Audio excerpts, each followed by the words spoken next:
the two-term limit and runs for 4 terms.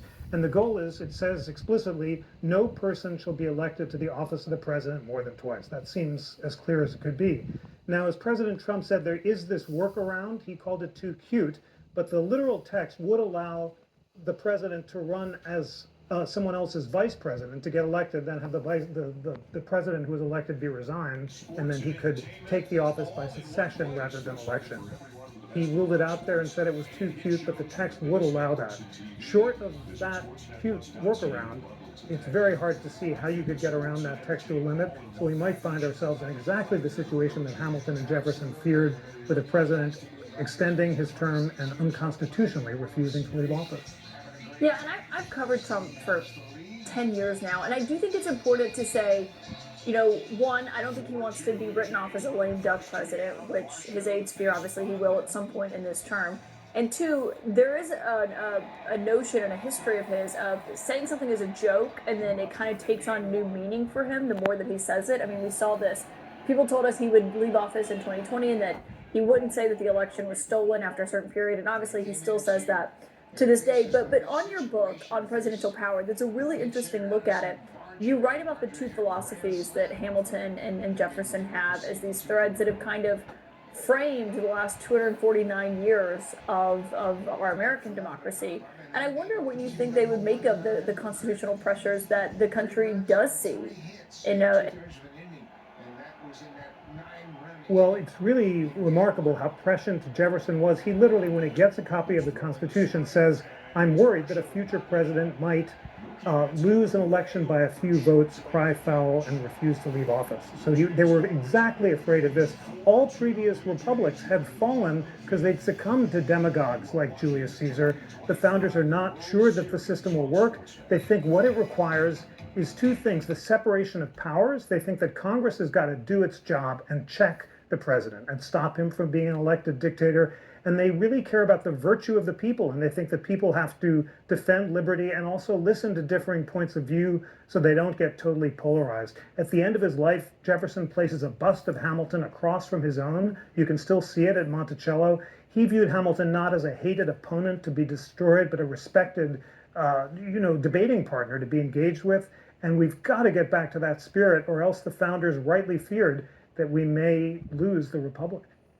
Yeah, I loved how you wrote about that and what that symbolized, basically, that he did that, after living, after him, and just, taking someone who he fought and so fiercely disagreed with and letting that continue.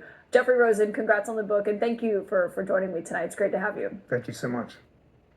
And as you're speaking with reporters, the president also today revealed something that we did not previously know about that recent visit that he took to Walter Reed. He got an MRI scan while he was there. I did. I got an MRI. It was perfect.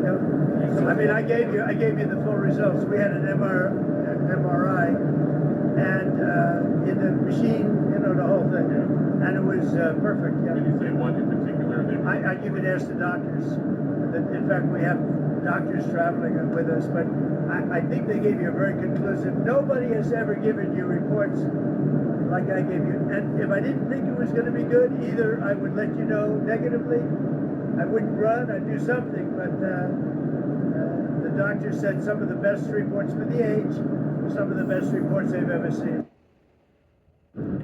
You heard the president touting his and his administration's transparency there. He declined to say, though, why doctors ordered this scan and why no one in his administration had said anything about it before. As you'll recall, when the president was taken to Walter Reed and went back earlier this month, the White House described it as a routine yearly checkup. It raised eyebrows because it came just 6 months after he had undergone a physical that his doctor said was the annual exam back in April, and here's what the White House said then. This president is clearly committed to transparency. You in this room see him and hear from him on a daily basis. You in this room know from covering him, it's hard to keep up with him. He is a machine working around the clock every single day. Trump's latest health summary that was issued this month by the White House physician described the president as being in, quote, exceptional health, and said his second visit did include advanced imaging, and yet no explicit mention of an MRI scan, which was not confirmed by the press secretary even when she was directly asked about this last week. details on the president's Walter Reed visit. The readout from his doctor mentioned advanced imaging. What procedure was he referring to? Advanced imaging is something that presidents receive and people receive when they go to the doctor. And so we provide a detailed readout of that physical, and I would encourage you back to that. Presidents and I don't know the exact imaging that took place, but as the physician's note said, the president is in incredibly good shape, and I think that's evidenced here every single day. Of course, we'll continue to ask questions and report out what this means and why this MRI happened, and of course, what it means to the president's health. Up next here for us, though, as the strongest storm is closing in on Jamaica right now, this year's strongest storm, the Hope Zoo in Kingston is moving fast tonight. They're trying to get hundreds of animals out before Hurricane Melissa makes landfall.